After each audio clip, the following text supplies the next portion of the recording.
inevitably, especially with Mosaic, if it's left on the vine too long, can be a little dank, a little bit of a cannabis in there. Yeah.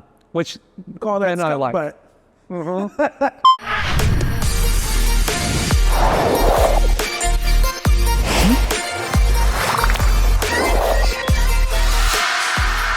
welcome back to another episode of Beers of a Feather. Today we have joined with us Aaron Justus with East Village Brewing Company right here in downtown San Diego.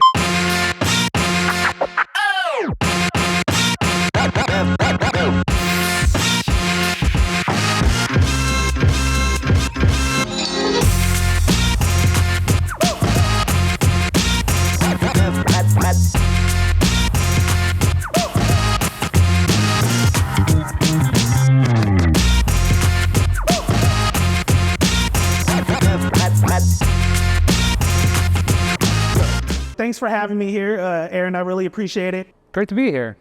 Thanks, man. Thanks. Yeah, thanks for stopping by. Yeah, so you are the part owner of the brewery here. Not only that, but you have years and years of experience at Ballast Point. What made you want to open up your own brewery? I sometimes I joke I'm a glutton for pain. No, a lot of it just boils down to passion. Brandon and I, we've known each other since we started at Ballast Point.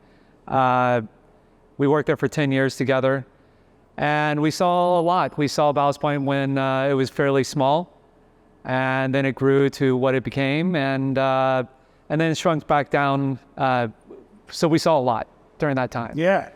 But we always envisioned kind of doing our own thing. And if we did our own thing, what would it look like? And so there was a lot of what ifs. We would go out, we always liked going out hiking or going to OB, drinking up Pizza Port, and just kind of thinking about, what kind of beers would we brew? What would be our message? Yeah. So we finally just jumped in. My analogy is just, it's like going skydiving. We've jumped out of the plane. We're in a free fall right now, and we'll see what happens. You guys are staying afloat. You guys are doing great. Yeah. So far, yeah. So you guys only been open up for about a year and a half. Was that what it was? Oh gosh, no, 9 months. 9 months. We started construction a year and a half ago. Ah, okay. Yeah. Is that like right during the COVID era, or was it like right after? So we bought our tanks. We had everything in queue to open up in 2020. And okay. That's our air compressor. Yeah, we had everything queued up to open in 2020. Obviously, that didn't happen. Mm-hmm. COVID kind of slowed things down a bit. Slowed things down. We lost funding. The bank said, I don't want any part of a brewery. So we said we had to find new funding and kind of figure out how to navigate through COVID and open when we did. Yeah. And you know what? There were a lot of challenges. I'm not going to deny. Yeah. But there was a silver lining. All of our tanks were ordered and shipped before the total shit show. Right. That was the supply chain, global supply chain issues. So we really we dodged a bullet with that. But with that, during construction materials almost doubled in price. I heard about that, yeah. So, it was brutal, man. I'll be honest, we got through it, but, it ended up being more expensive than we expected. But we're here. We're pouring beer. Yeah. Life's good. And, the Padres are back in full swing. Yeah. They're just a block away. Yeah. And, so business is obviously turned up. And it's fun to see new people in here all the time. That's good. So let's go ahead and try the first beer here. That is going to be the Sandlot, right? The Sandlot Saison. Saison, all right. Yeah, cheers. Cheers. So the Sandlot, with the Saison, we try to make it like a traditional Saison where farm workers would drink this to sustain through the day as food. So the alcohol is lower than what modern Saisons are. That's why we call it like a Bolognian style Saison. Yeah. Okay. It drinks, it's very dry. It has a decent amount of hop character in it. Mm-hmm. So, which is also kind of traditional. lightly dry hopped. But it also has a mixed culture fermentation. So it has Saison yeast, but it also has Brettanomyces. So it has maybe a subtle amount of funk from the Brett. Yeah. But, for the most part, it's not there. It's good. I like it. Yeah, we tried to brew it so that there are traditional ways to brew wheat beers and to coax out flavor during the brew process so that you can minimize banana. So we didn't want any banana character in this beer, so it's more spicy. Okay. And a little bit of clove, but it kind of drinks like a lager. Yeah, I agree. It definitely drinks like a lager. And like what I've noticed about like when it comes to like wheat beers, I feel like it almost like cuts the hoppiness a bit too. So it's not too overpowering in flavor, but it's very, very drinkable. You could drink it like a lager. You could drink it where you're out farming. Yeah, out farming. Yeah, they would drink a gallon. Some historical records show that they were drinking about a gallon a day. So yeah, the alcohol couldn't be that high. Yeah. But you're right about wheat. Wheat has a protein. I can't remember the name of it, but it adds perceived sweetness. So if you use a lot of wheat, you have to back that up with hops. Yeah. To balance that out. Yeah. So and that's sometimes I have a lot of wheat beers that are just a little bit too over the top, a little bit sweet. Not for us. All of our beers, it doesn't matter what beer style, whether it be a hazy, even imperial stout, we're going to brew it on the dry side. Yeah. Okay. The reason why we just don't, when we have a pint, we want to have another. Yeah. And not feel full. You know, and that's one of the biggest complaints of most beer drinkers. But for me and Brandon, we have like our own characteristic brewing style that we have. So everything's going to be dry. We always ferment on the cold side of fermentation. Okay. So, the yeast supplier we buy from White Labs here in San Diego. We try to source as local as possible. And they have the recommended. When you brew it on the colder side, does it get less IBU? No, it's just more of yeast character. Oh, okay. So during fermentation, you're going to get these esters, you can get sulfurs and other organic acids, alcohols, a range of alcohols. All that kind of gets pushed down. Okay. So it drinks cleaner. So it's just a preference of ours, but it's also something that's just we've noticed through the years how yeast have behaved, and you can go a lot colder than you think. So there's always a recommended range. Yeah. And here's the low end. We're here. Yeah. We're always here. Okay. Below the recommended range. Yeah. Well, it definitely shows in the beer so far. This one is really good. I really enjoyed myself with this one. You want to move on to the next? Let's move on to the next. All right. We got this Zeitgeist, right? The Zeitgeist. Zeitgeist, the German-style Pilsner. Oh, yeah. Yeah. So, cheers. Cheers. This one is a single malt, single hop. Ooh, I like that. It's going to have a little bit, it's not as bitter as that Saison. It's just a little bit less hoppy. This one fermented at 47 degrees. We just leave it at 47. That's kind of a traditional German and Czech way of doing things. You don't let it rise. You just let it stay super cold the entire time. And it makes a clean beer. Yeah. That's what we found. Because it's single hop, single malt, I'll talk just a little bit about them. The malt in this came from a farmer co-op up in Spokane, Washington. And we work really closely with our ingredients providers. We like to know farmers. We know the people that grow our ingredients. Right. That's really important to us because we want to know how they farm. Yeah. 60 to 70% of our carbon footprint as a brewery is from what we buy. Think of this. This brewery is 2,000 square feet. Yeah. A farm, a field, you're talking hundreds, if not thousands of acres. Right. And so think about that carbon footprint. And, you're talking about fertilizers, herbicides, pesticides, and even waste management, going into the river. So to us, we wanted to partner with people that do the right thing. So almost all of our barley, at least a good portion of it, is Global GAP certified, but 100% of our hops are Global GAP certified, good agricultural practices. Yeah. And that monitors herbicides and pesticides. Yeah. That's one of the best things that I actually love about this brewery is that all the ingredients are local. You guys like to source from the West Coast. All of it's organic. You guys try to be as most organic as possible. Yep. Using no pesticides, using no not even like extracts or anything like that. Like that's, I mean, to me that sounds very expensive. Just to go above and beyond, like some of these other breweries that they're not all organic. They use extracts and stuff like that, almost like just cutting the costs and stuff like that. But I definitely applaud you guys just for taking the due diligence to go to each farmer and actually learn about what you're actually buying.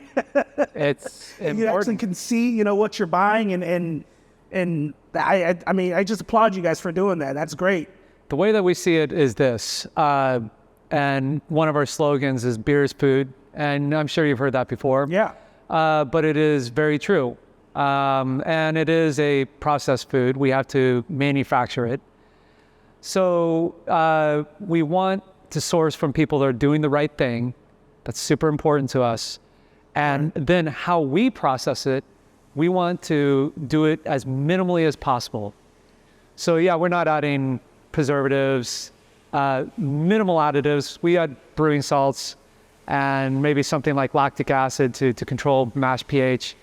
But beyond that, we're not adding a bunch of stuff in there. We're not adding clarifying agents. Trust me, I wish we could be using clarifying agents. Yeah. But because that speeds up the process. Okay. We could brew beer faster. I see. But for us, you have the slow food movement.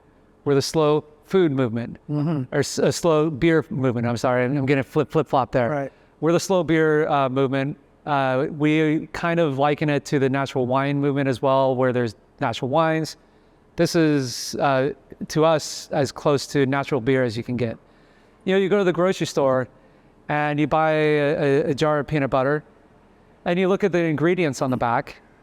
They're required to put everything they put in there. Beer is not. Yeah. Okay. So I buy my peanut butter, I look in the back, and the ingredient I want to see in there is roasted peanuts, period. Yeah. Maybe a little bit of salt. Yeah. And that's it. Valencia. Yeah, there you go. Yeah. Because otherwise it's like, okay, what are we doing? My wife drinks this beer. Yeah. My friends drink the beer. My family drinks the beer. Brandon's family drinks the beer. Yeah. And for us, we want to know that we're doing the right thing. That makes sense. That makes complete sense. It's really important to us. So we'll move on to the next beer here. We have the Villager V2, which is a West Coast IPA. So this one is version 2, and cheers. Okay. Cheers. We don't brew the same beer twice. We have no flagships. We did brew the Villager before, but this is a completely different recipe. Okay. This one has Strata Mosaic in it. The Strata comes from Oregon, and the Mosaic comes from Yakima Valley. So actually, you know what? No, the Mosaic in this one is also from Oregon. So this is all Oregon hops. Wow. And, just like wine, hops have terroir. And Brandon and I really dug the Mosaic that was coming from this farm in Oregon, and the Strata as well. There are two farms right next to each other.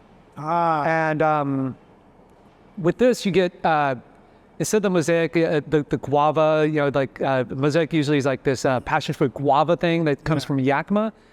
It comes off as more like berry from this specific farm down in Oregon. So this one is more like a strawberry, like really ripe strawberry, mango. Yeah. And inevitably, especially with Mosaic, if it's left on the vine too long, can be a little dank, a little bit of a cannabis in there. Yeah. Which call that I like. But it's the dankiest of dank. It's there for sure, but it's not overwhelming. Yeah. Not to the point where it's like onion garlic. Yeah. But this one, it's just so dry. It's so easy drinking. Yeah. It's dry hop 6 pounds per barrel, which for folks at home that don't know what that is, it's a shit ton. It's a lot of hops. It's a lot of hops. Yeah. And it's expensive. That's the first thing that I notice about West Coast IPAs. They're always extremely hoppy, but it's just like you said, it's not overpowering. Even though you put so much hops in it, you get a lot of flavor, but it's not overpowering. It's still very drinkable. The interesting thing about dry hopping is when you build bitterness in the kettle by boiling the hops, and you get a certain amount of IBUs, and we did studies at Ballast Point on this.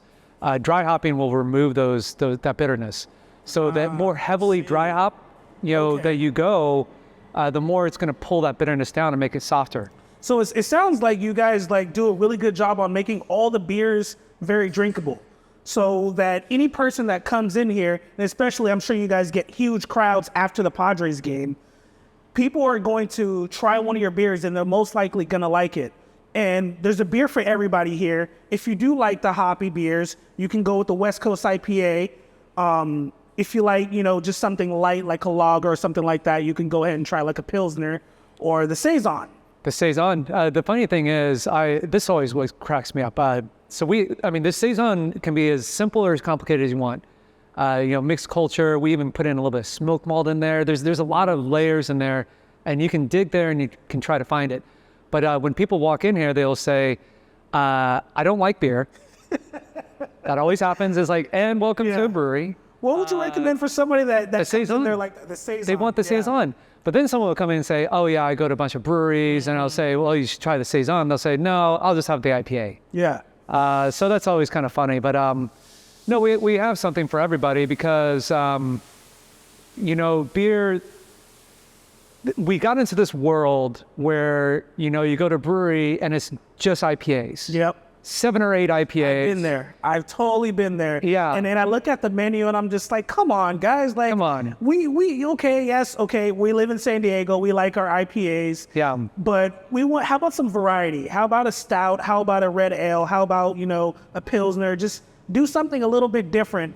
Because if you can't taste the difference, then why do you have all these varieties? Why do you have 8 different kinds of the same thing? we as brewers, and this is my observation, through the years, got a little lazy.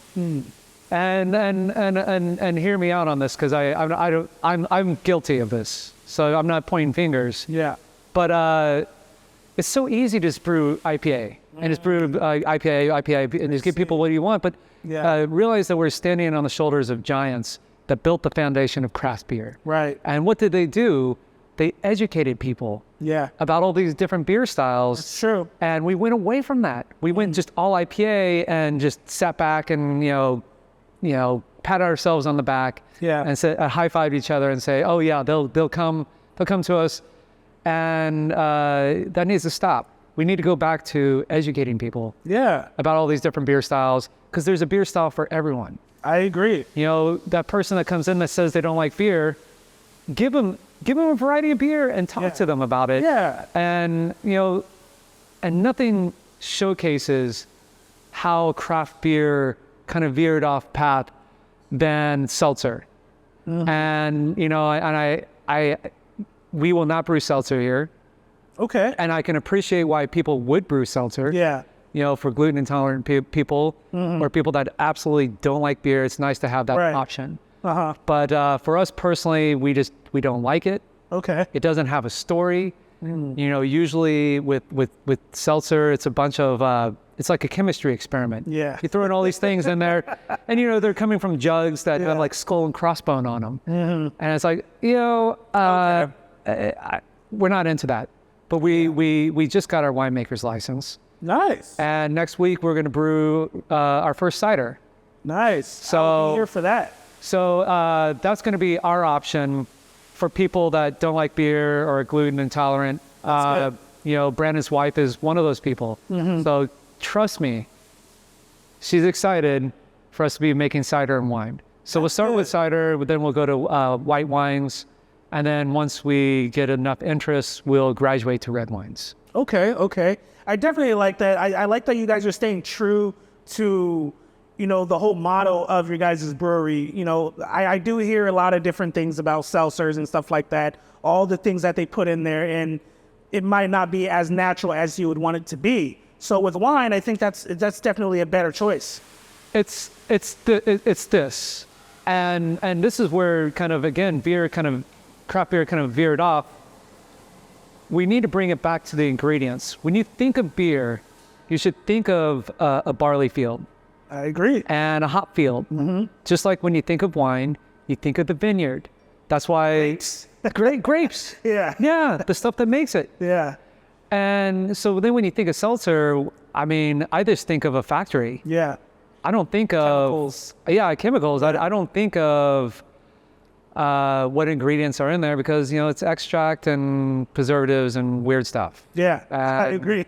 And so this beer is wholesome. Yeah. By design, it's naturally wholesome. Nothing is more wholesome.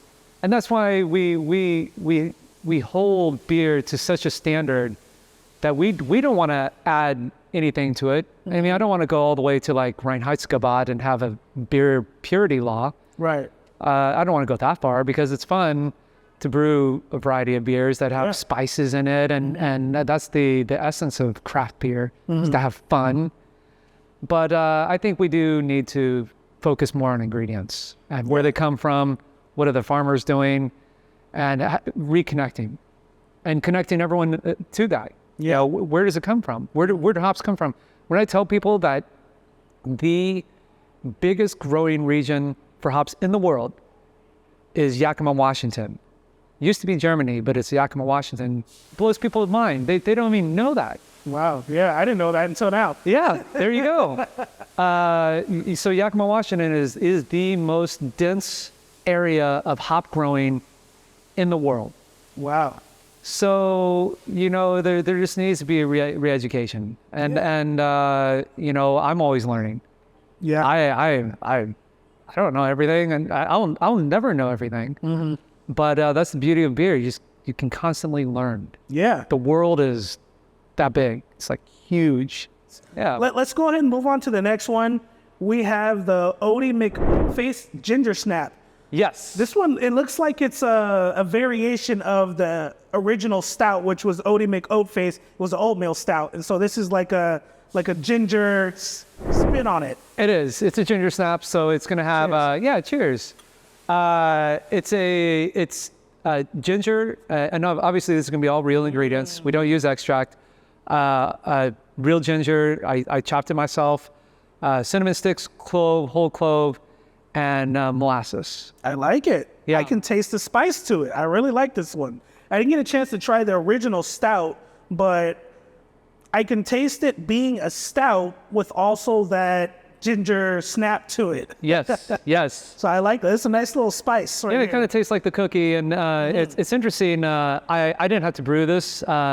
Brandon did, and it was probably the worst day brewing ever because we added so much oat to it that it was a nightmare. It was a nightmare brew.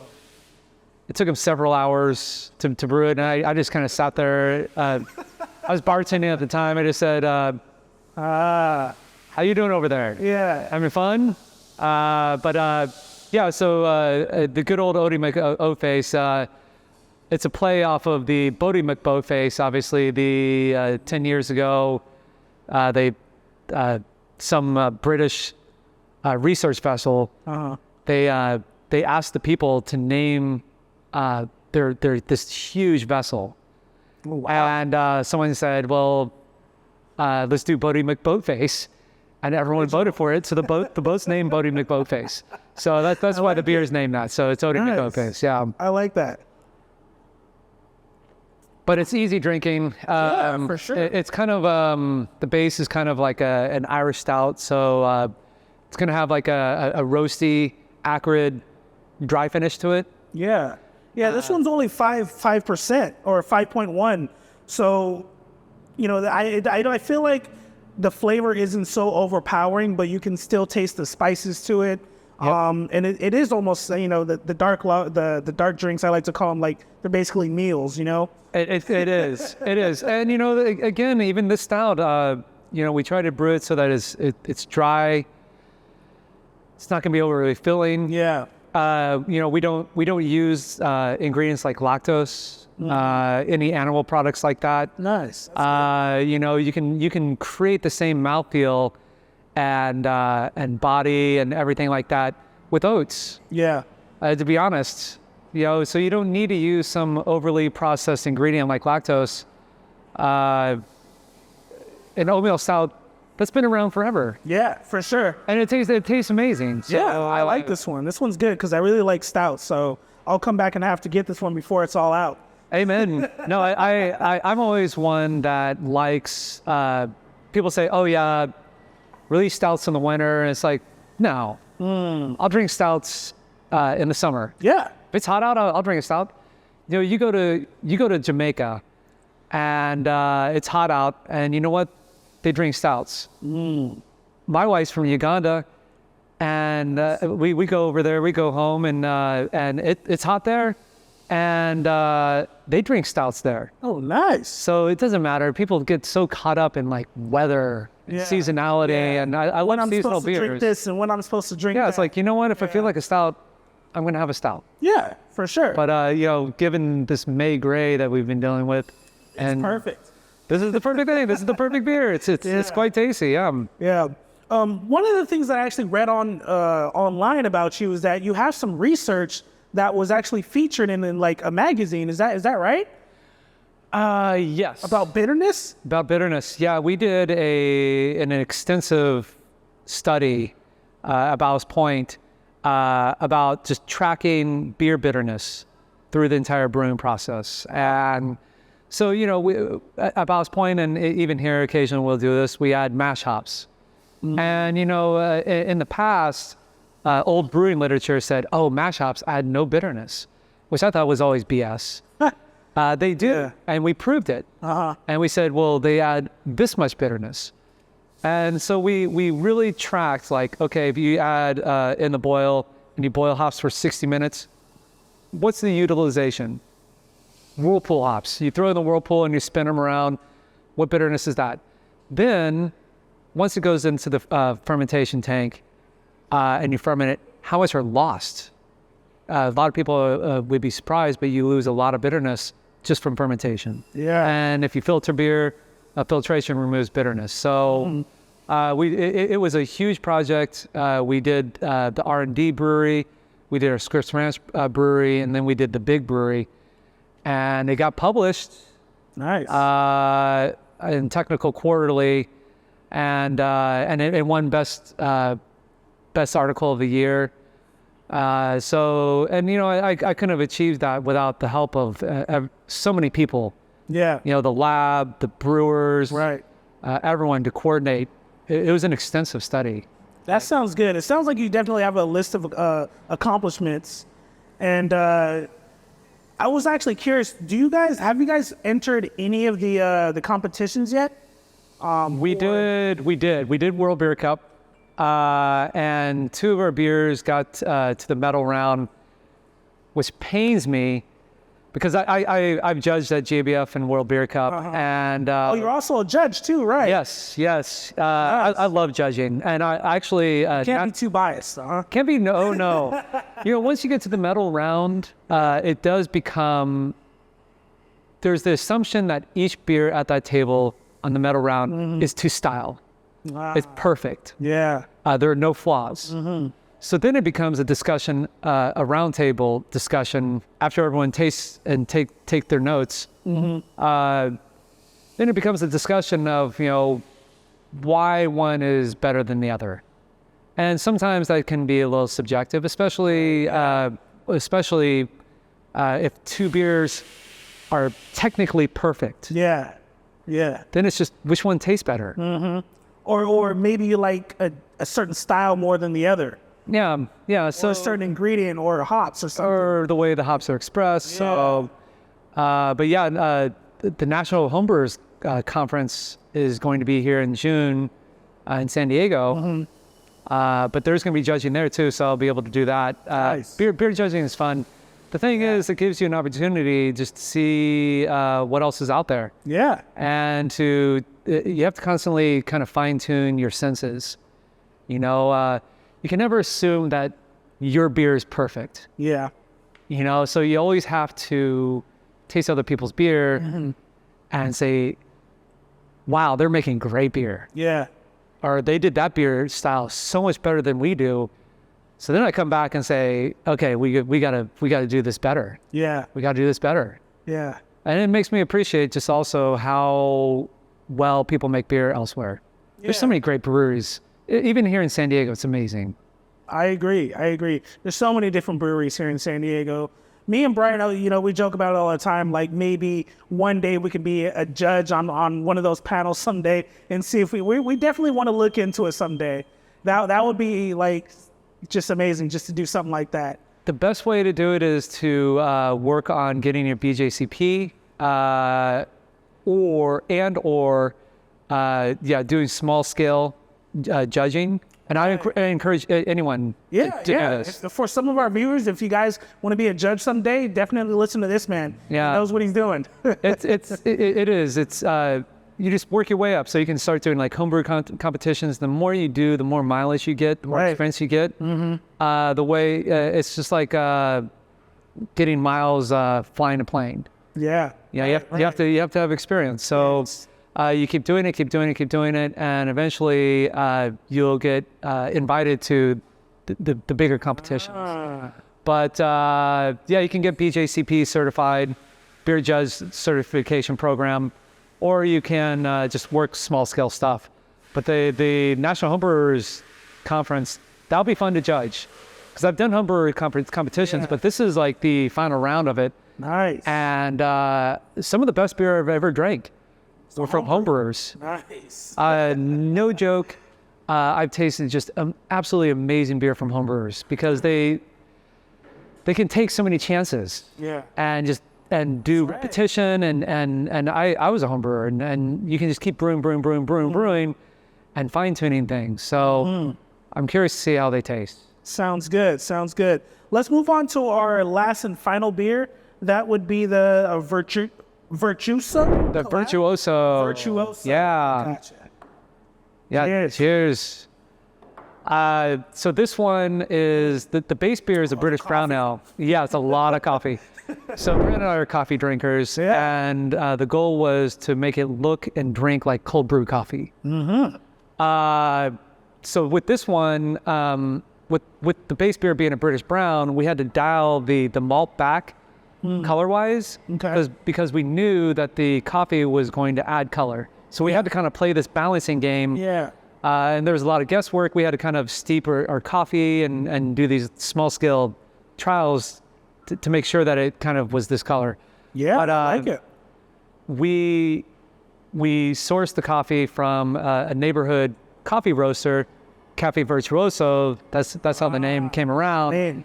Cafe Virtuoso, they are organic fair trade coffee. The beans were sourced from Oaxaca, Mexico, so not too far away. Yeah. Still on the West Coast? It's kind of there, yeah. Yeah. Well, that's where you're going to find most of the coffee anyways. It is. Just in these tropical areas. Yep.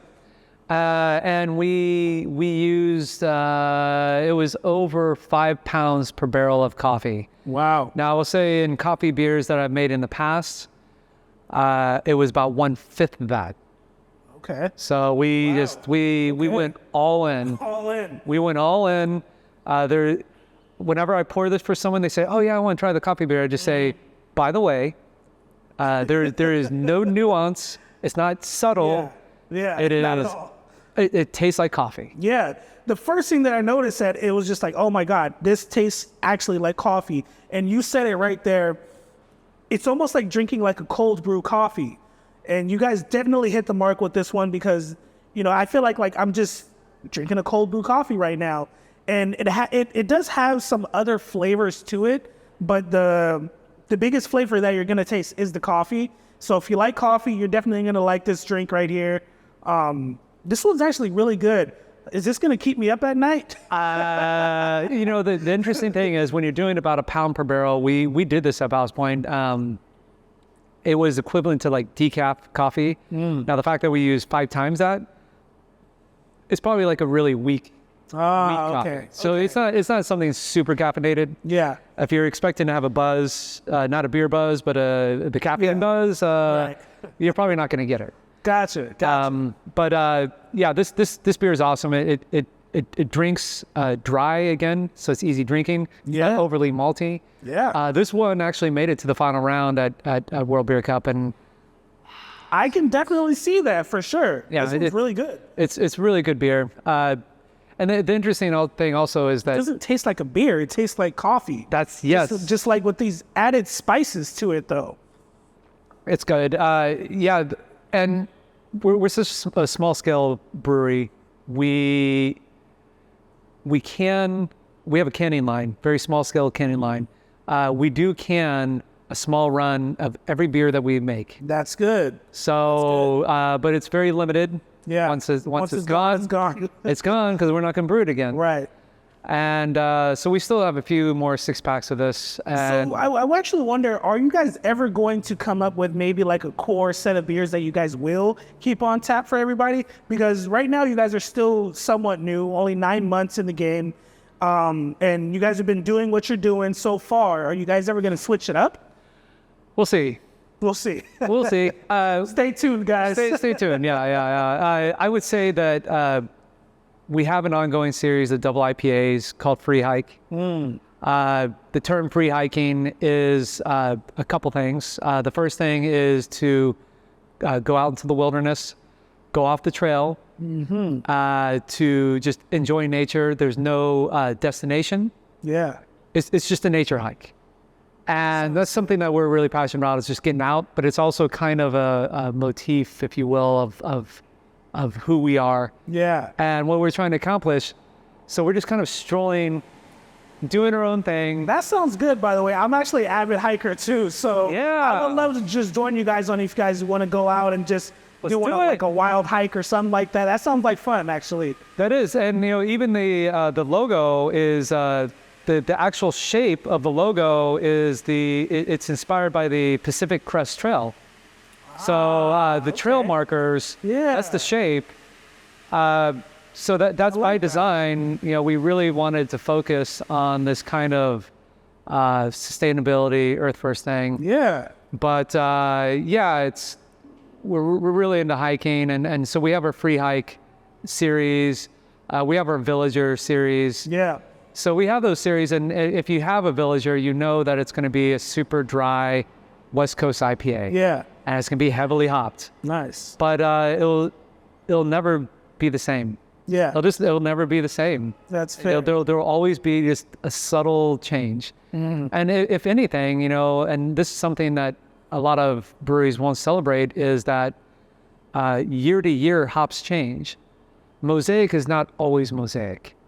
It depends what farm and what year. Yeah. And last year there was a big heat dome, like extreme heat event that changed the flavor of the hops. So Citra wasn't really Citra. Mosaic really wasn't Mosaic. And you have to learn how to play around with those flavors to make the best beer you want. But for me and Brandon, we think, well, why not accentuate those changes? Yeah. Don't try to make the same beer. Yeah. Make a new beer. Yeah. With those new hops. We really liked certain hops and the way they expressed during that drought, during that heat. The Mosaic really didn't like it. They're pretty angry, and we found a couple of them that were good, but the Strata were great. Yeah. And they were throwing off this like strawberry thing, and we were like, yeah. Get that. That's unique. It's no different than winemakers. They source their grapes, and they say, well, it was a drought, and there's good and bad with that. The grapes will draw nutrients from the soil, and they're strained, and so you're going to get some more minerality. And it's like, well, beer's the same thing. Beer's the same thing. So celebrate. It's all from the earth, so It's all from the earth. It's not always going to be the same. Yeah. So it's kind of fun, and I love it. It's can reconnect people with the fact that this is a food product. It's agricultural, and it's tasty. Yeah. But it's food. Beer's food. Beer's food. It goes all the way back to that. The coffee beer doesn't have coffee extract. Nice. It has coffee. Real coffee. The ginger snap has real ginger. Yeah. It has real cinnamon sticks. Yeah. So we're never going to cut corners. That's good. It's just not. If you're going to do that, just make seltzer. Yeah. Make something that's packaged and neat and you can put it on the grocery store shelves and cool. Yeah.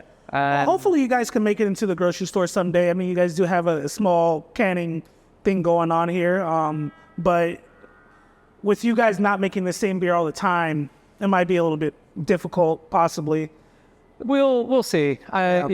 Distribution's really tough, and we've done that. Mm-hmm. And a bigger scale too. It's a bigger scale. We've done big scale. Yeah, right. We've already done that, and we could do some very small scale distribution, but for us, it's more about just making this a destination. Yeah. You want fresh beer, you can come over here. That's a bright tank right there. We serve straight off the bright tank. Yep. And the beer in that bright tank stored at 31 degrees. Yeah. It's below freezing. Below freezing. So just like any food product, store it cold. Yep. And it will be fresh. Mm-hmm. So when you come here, you're tasting beer at its best. Right. At its freshest. Mm-hmm. And trust me, people that taste it, they can tell the difference. So in a perfect world, we have people come here and drink it right off the tank. Yeah. Right off the tank. Yeah, that is amazing. That's very nice. And actually, speaking of a destination spot, this one I actually think you guys have one of the greatest locations here in San Diego, just to be right next to the Padres Stadium. One of the last things that I wanted to touch on before we end this today is, do you guys have any events happening that possibly people that come straight out of the Padres game? I'm sure you guys get huge crowds that come over here and want to drink and hang out. You guys have different events or anything for those kind of people? That's a great question. And we have a pretty large patio. We expanded the patio. Right. Yeah, it just wraps around. It's very nice. And the beauty of it is that one patio will be in the shade while the other one's in the sun. So okay. if you want to be in the shade of the sun, you can choose that. Mm-hmm. But we have food. So if there's a Padres game on a weekend, so Friday, Saturday, Sunday, we'll have food on the patio. Nice. So we've worked with some vendors. So it could be tacos, it could be burgers, pizza. We've had German style food, brats and stuff like that. But they'll be on the patio cooking. And beyond that, 4th of July weekend, July 1st, we're going to have a cornhole tournament. So nice. on Saturday, July 1st, from noon to 4, we'll have a cornhole tournament. The winner gets a $150 gift card. Nice. Second place gets a $50 gift card. And then obviously we're gearing up for 4th of July. There's a baseball game. And then you have, of course, the fireworks show there in the harbor. Uh-huh. So, and that's just a block away. Yeah. So that's gonna be fun. 4th of July is gonna be fun. Yeah. That's a good word. Yeah. It's gonna be insane. It's gonna be crazy. So we have food for that day as well. It's gonna be an all-day affair. And yeah, there's always stuff going on here. We try to make this a community brewery.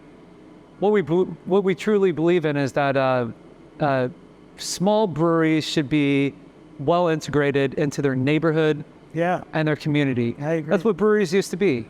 They used to be a place where the community can hang out, meet each other, talk with each other, and just talk about what's going on. And for us, we really want that. We want to be just kind of this community center. We're not big. We're a small brewery. Yeah. We're a small brewery, and we're not going to be huge. We're not going to dominate the globe. We named the brewery after the neighborhood. Yeah. We believe in this neighborhood. Yeah. It's developing. Mm-hmm. And but it's fun. We're just trying to have fun. Yeah. And enjoy being small. Can't wait to be making wine. That's gonna be new. Excited for that too. it's going to be totally different. It's going to be a different experience. Yeah. You know, where you can come here, and if you don't want a beer, you can have cider or wine. Yeah, that sounds good. Is there anything else that you want the viewers to know while we're here?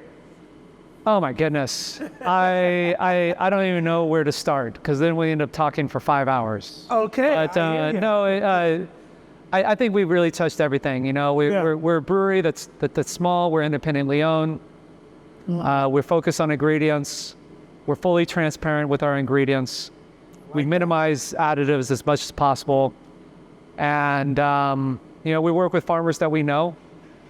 And, you know, we want to bring beer back to really what it truly is. Yes. Food. That's right. Beer is food. That's all I have to say. All right, guys. Beers of a Feather, East Village Brewing Company, Aaron Justice. Thanks for having me. I really appreciate that. Yeah. And see you guys next episode.